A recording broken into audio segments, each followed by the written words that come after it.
Do you believe that love can conquer all? Even when everything seems impossible? A true story of courage, of surrender, of overcoming. Prepare to be moved from beginning to end, because love won, and this story will touch your heart. Like now and subscribe to the channel.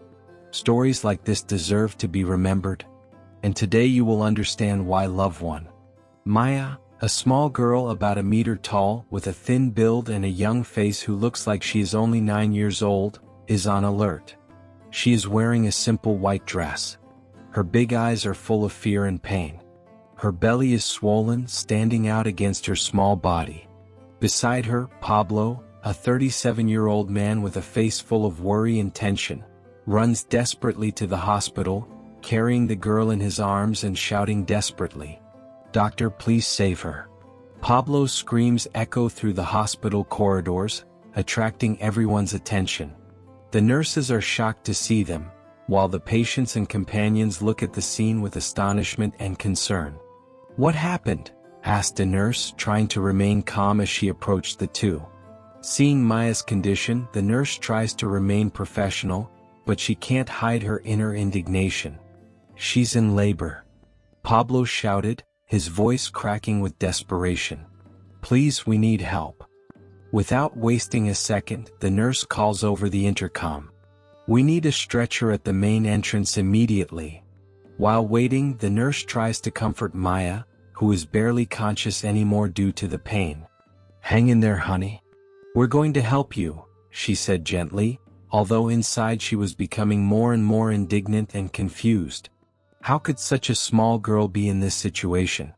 When the stretcher arrived, they gently placed Maya on it and took her to the emergency room. Pablo tried to follow her, but another nurse stopped him. "I'm sorry, sir, but you have to stay here," she said firmly but still compassionately. "Let's take care of the girl. We need to know what happened." Pablo nodded. His face was a mix of suffering and despair. She's my responsibility," he whispered, his words choked by the weight of the situation. "I can't leave her alone." In the emergency room, doctors and nurses worked tirelessly to stabilize Maya's condition. A doctor on duty, a man with many years of experience, had never seen anything like this before. As he washed his hands, he thought back to when his shift had started, imagining it would be an ordinary day. "What kind of monster would do this?" he muttered, anger visible in his eyes. Meanwhile, in the waiting room, the murmurs began to turn into audible conversations, as the people present tried to make sense of what they had just witnessed. "That girl can't be more than 10 years old," said a pregnant woman, her face pale with disbelief. "And the man who was with her?" added another, in a tone of disapproval. "He must be responsible. How could someone do something so terrible?" whispered another, disgusted. "He should be in prison for what he did." Amidst the growing tension, Pablo sat in a corner, his head in his hands, trying to block out the criticism around him. He knew he couldn't let the words of others affect him. The most important thing was Maya's health. In the operating room, the doctor approached Maya, trying to comfort her before she fell asleep under the effects of the anesthesia. "I'll do everything I can to help you," he said in a voice full of determination as he began the procedure. The medical team was preparing for the unexpected.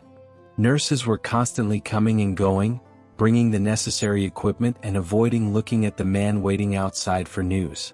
Their thoughts were focused on the little girl on the operating table with one disturbing question.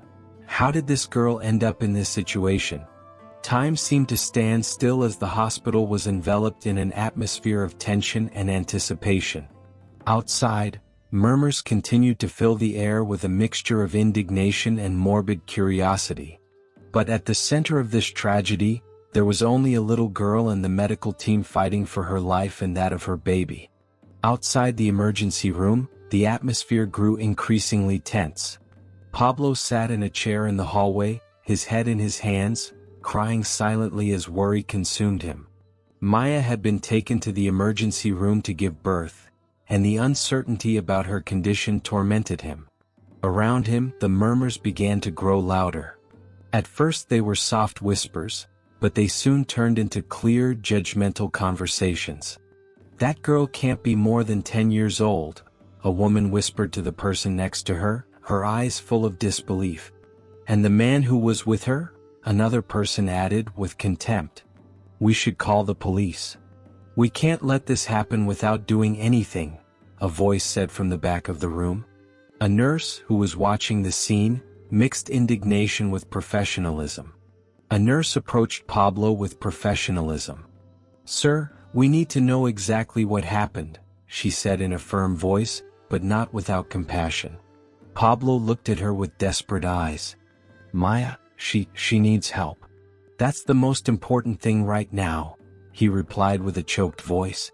The nurse nodded, understanding that she couldn't get any more information from him in that state. "We'll do everything we can to help you," she said, trying to reassure him. At that moment, an older woman, with a frown on her face and her arms crossed, could no longer contain her indignation. "What a shame. That man should be arrested," she shouted, directing her anger at Pablo. "Yes, we can't let a guy like him go free," agreed another person as more people began to join in the condemnation. "Please, everyone stay calm," a head nurse intervened, trying to keep order.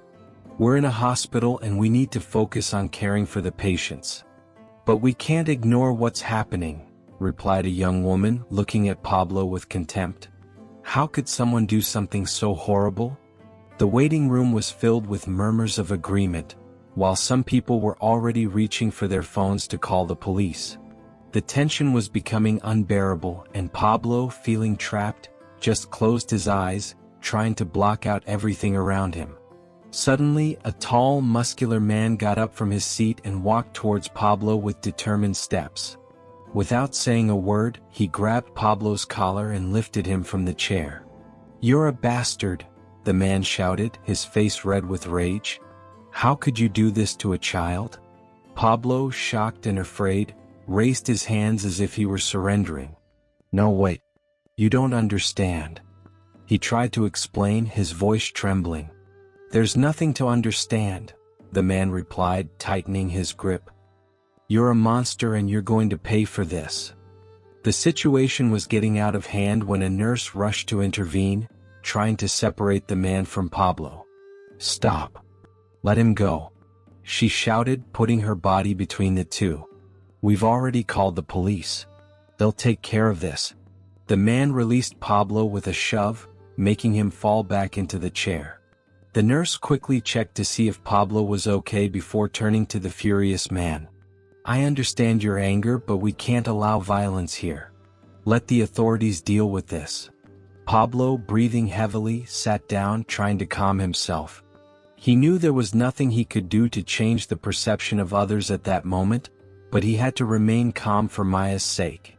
A few minutes later, 2 police officers entered the room, responding to the calls for reports. They walked directly toward Pablo, their expressions serious and professional. "Sir, we need you to come with us," one of the officers said, placing a firm but non-threatening hand on Pablo's shoulder. "But Maya, she needs me," Pablo tried to resist, but his voice faltered again. "We're going to investigate what's going on here," the other officer said, "but we need you to come with us to clarify some details." With a heavy heart and a mind clouded with worry, Pablo stood up and followed the officers, while the murmurs and judgmental looks continued around him. He knew he needed to explain the truth, but at that moment, all he could think about was Maya's safety, desperately hoping that the doctors could save her. Walking to the police station felt like a journey filled with shame. Each step echoed in Pablo's mind, reminding him of the gravity of the situation. The whispers and contemptuous looks of those present were like poisoned arrows piercing his soul. Upon arriving at the police station, Pablo was taken to an interrogation room. The room was cold and empty, with gray walls and buzzing fluorescent lights.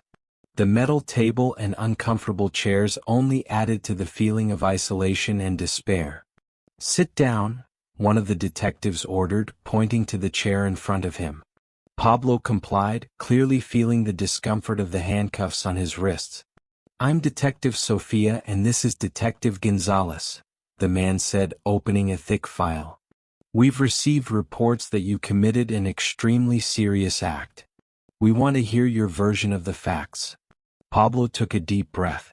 Maya is not a child, he began, his voice firm but full of emotion. She's my English teacher.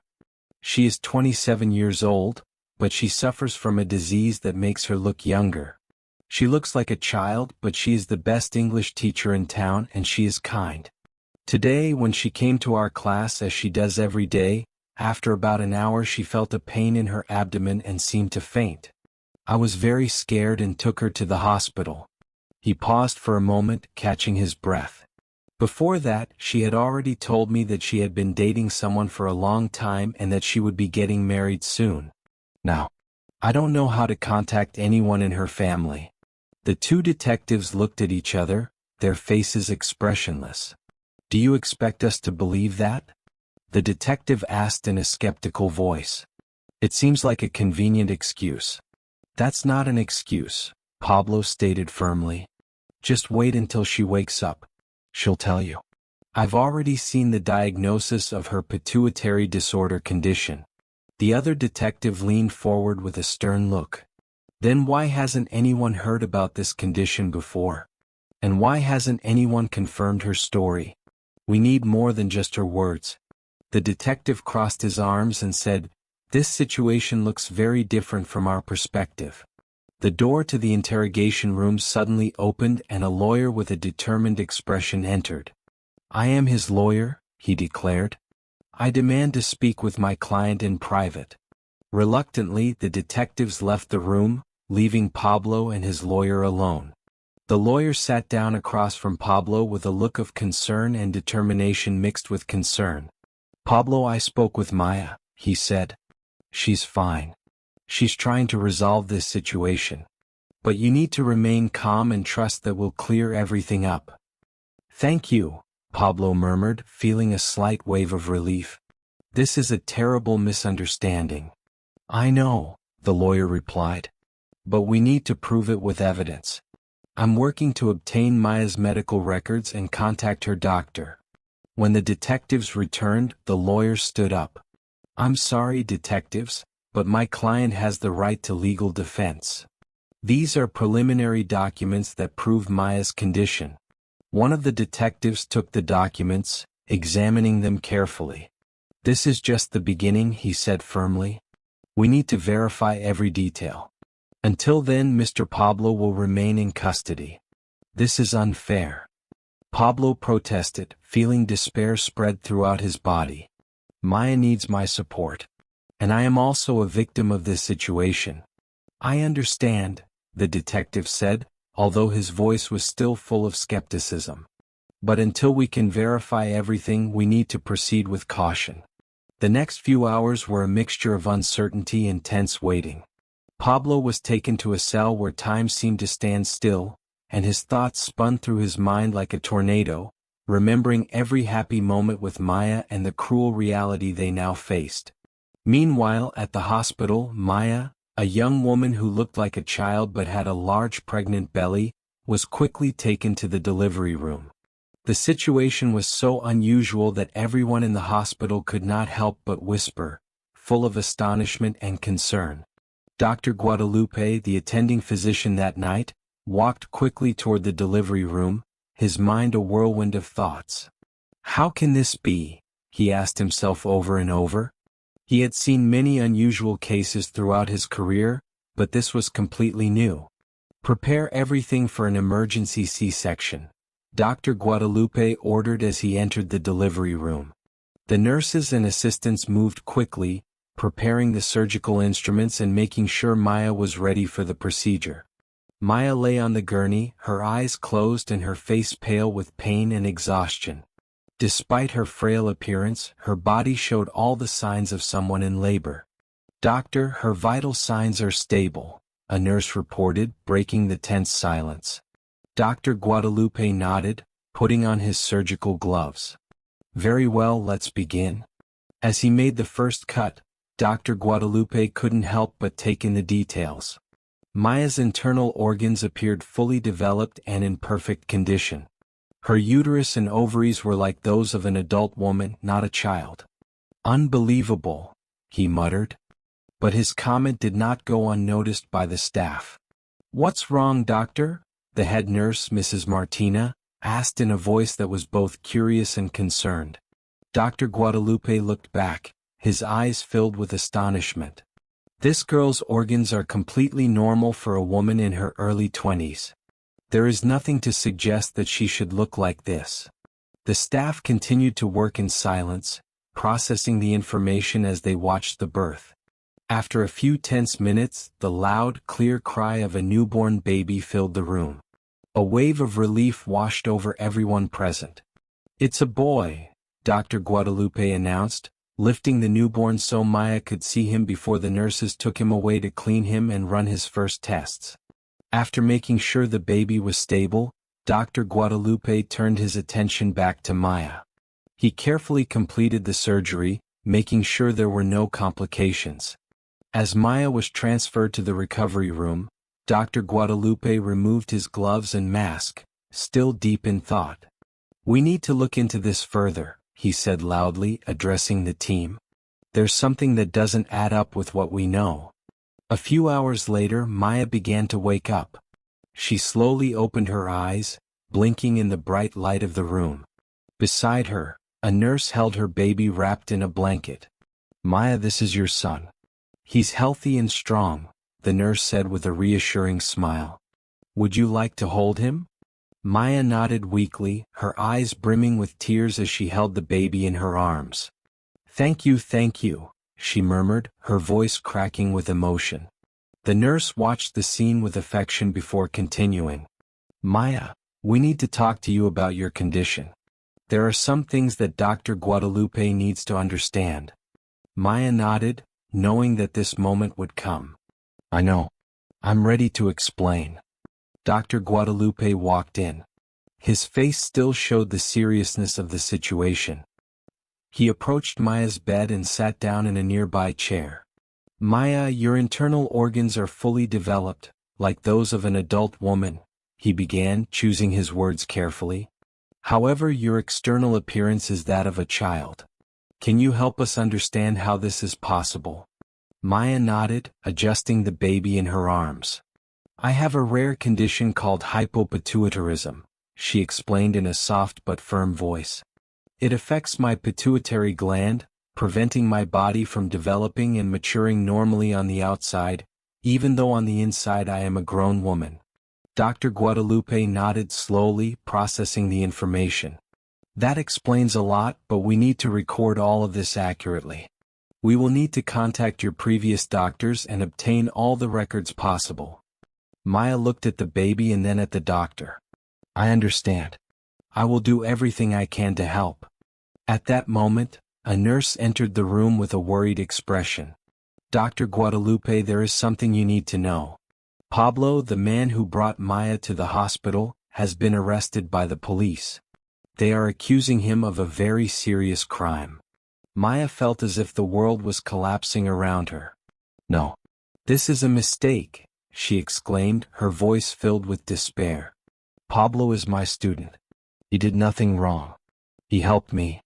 Dr. Guadalupe stood up. His face became serious. I'm going to talk to the authorities immediately. We need to get this straightened out as soon as possible. The next few hours were an anxious blur, as Maya was interviewed by several nurses and doctors trying to gather all the information she needed. At the same time, Dr. Guadalupe had contacted the doctors who had previously treated Maya to obtain her medical records. Finally, Dr. Guadalupe met with the police chief, Captain Miguel, in a private room at the hospital. Captain, I need to talk to you about Pablo, he began, his voice official and urgent. I'm listening, doctor, the captain replied, his face impassive. Pablo is not a criminal.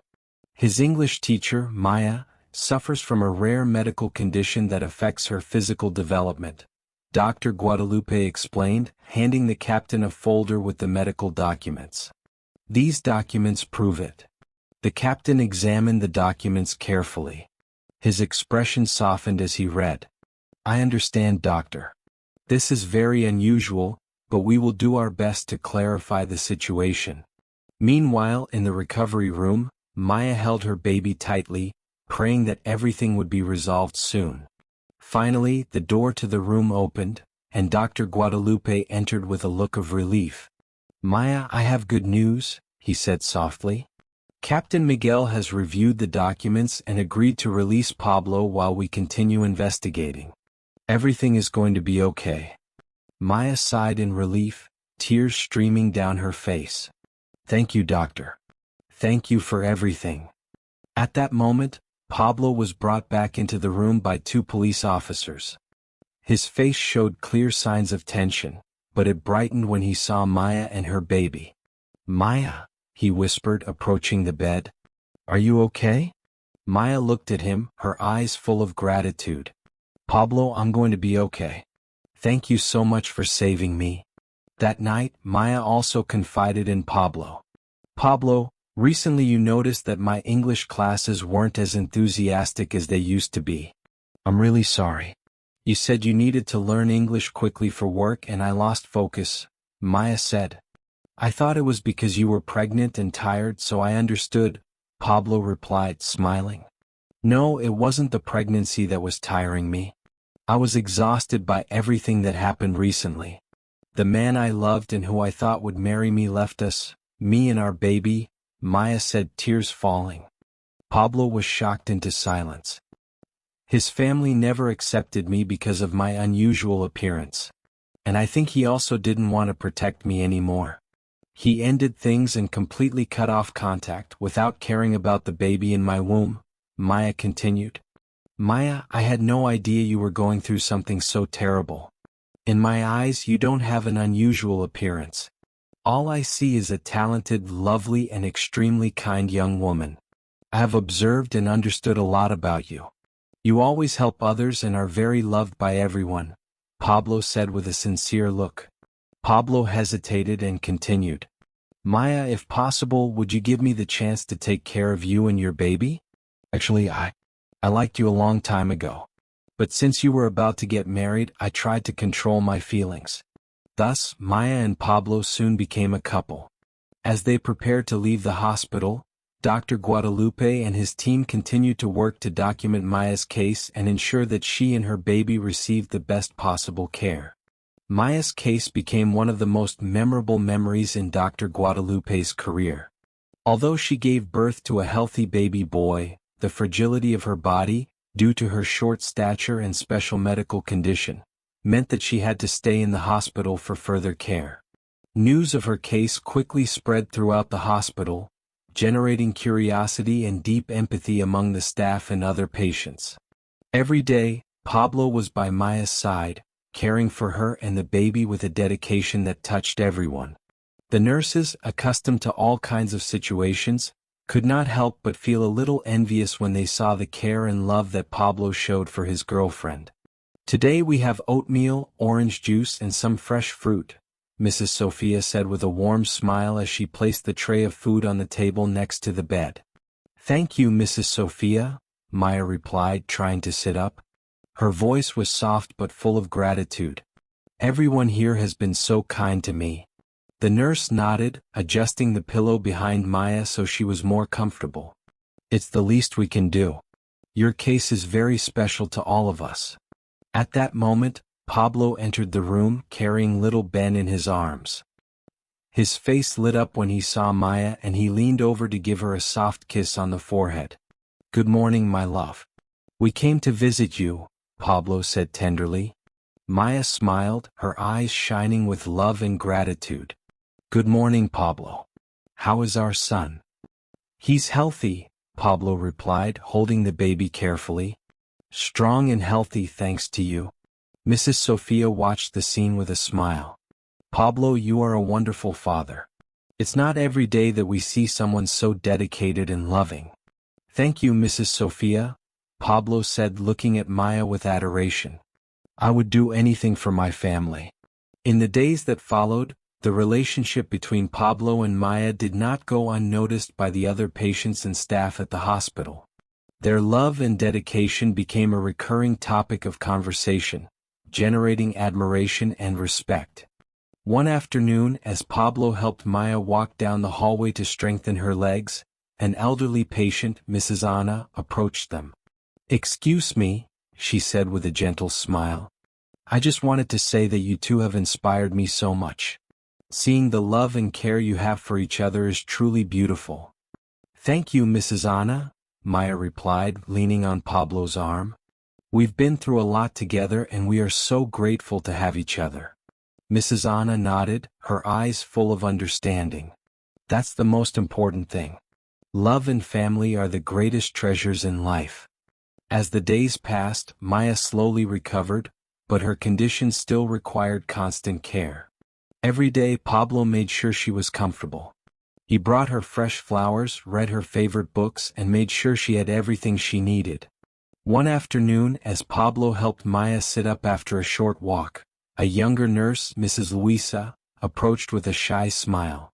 "Excuse me," she said a little nervously, "I just wanted to tell you that everyone here has been talking about how amazing you are, Pablo. The way you take care of Maya and her son is truly inspiring." Pablo smiled, gently squeezing Maya's hand. "Thank you, Mrs. Luisa. I'm just doing what any husband would do for the woman he loves." Maya looked at Pablo with tears of happiness and gratitude in her eyes. "You're the best, Pablo. I don't know what I would do without you." Mrs. Luisa nodded, clearly moved. "You two are a very special couple. I hope they both recover soon and can enjoy life together." Pablo and Maya's relationship not only touched the nurses, but also caught the attention of the doctors. Dr. Guadalupe, who closely monitored Maya's progress, often stopped to chat with them. "Pablo, Maya," Dr. Guadalupe said one afternoon as he reviewed Maya's records, "I am truly impressed with the way you have handled this situation. Your love and dedication are truly remarkable." "Thank you, Doctor," Pablo replied as Maya nodded in agreement. "We are so grateful for everything everyone has done for us here." Dr. Guadalupe smiled, closing the chart. "Helping such a strong family is an honor for us. Maya, your recovery is progressing well. You just need a little more time and care and soon you will be able to go home." The doctor's words brought a wave of relief and hope to Maya and Pablo.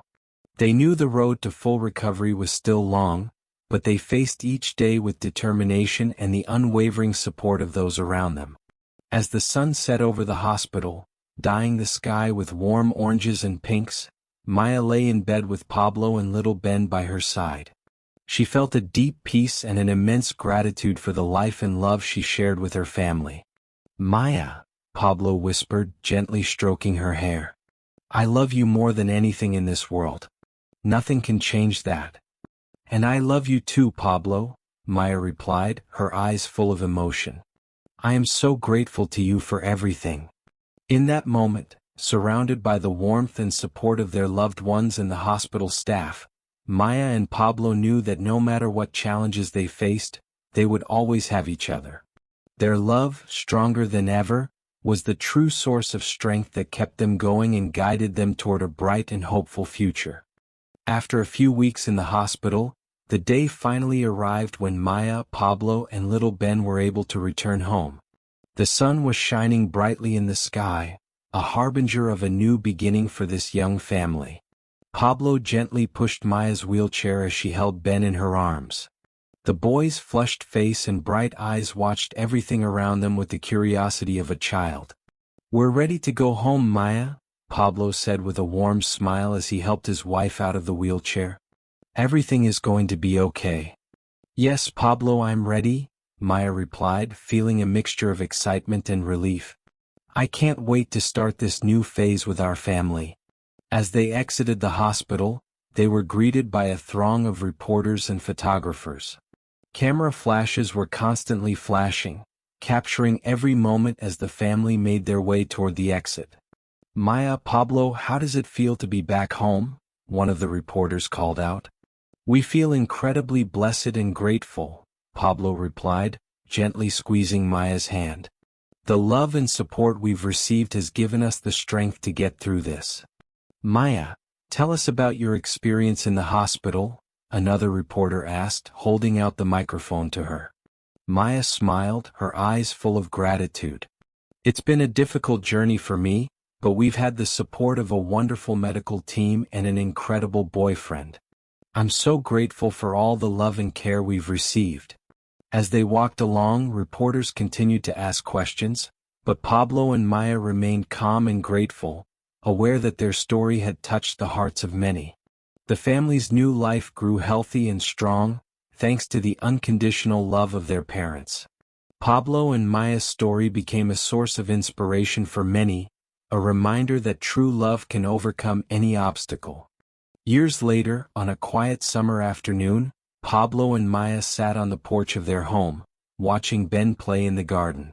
The setting sun bathed everything in a warm light, and the air was filled with their son's laughter. "Look at our little boy, Maya.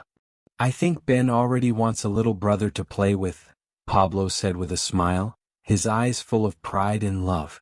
"I've been wonderful by your side. You love me and our son with all your heart, no matter how unusual I look.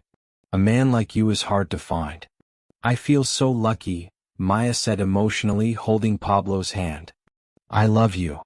Pablo nodded, squeezing Maya's hand gently. "We've been through a lot, but every moment has been worth it. I'm so grateful to have you and Ben." "And I'm grateful to have you too, Pablo," Maya said, her eyes brimming with tears of happiness. "Your love and support are my source of strength. I don't know what I would do without you." "I'll always be here for you, Maya," Pablo said, leaning in to give her a soft kiss. "No matter what the future brings, I know we can get through anything together." At that moment, Ben ran toward them, his face shining with a mischievous smile. "Mommy, Daddy, look what I found," he exclaimed, holding a small insect in his hand.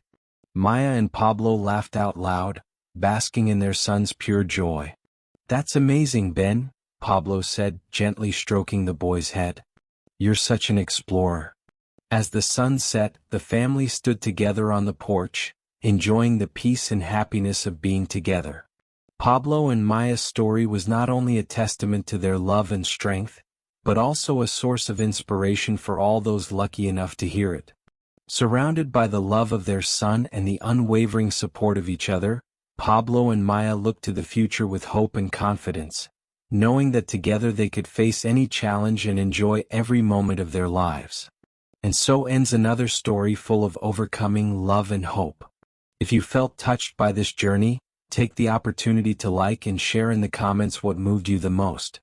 Your participation is very important to us and inspires us to continue bringing stories that speak to the heart. If you are not yet subscribed, take the opportunity to subscribe to the channel and activate notifications. We have new stories coming almost every day and you won't want to miss them. And to continue this exciting and inspiring atmosphere, watch the next video that we have left in the description. It's another true story that will certainly touch your soul. See you there.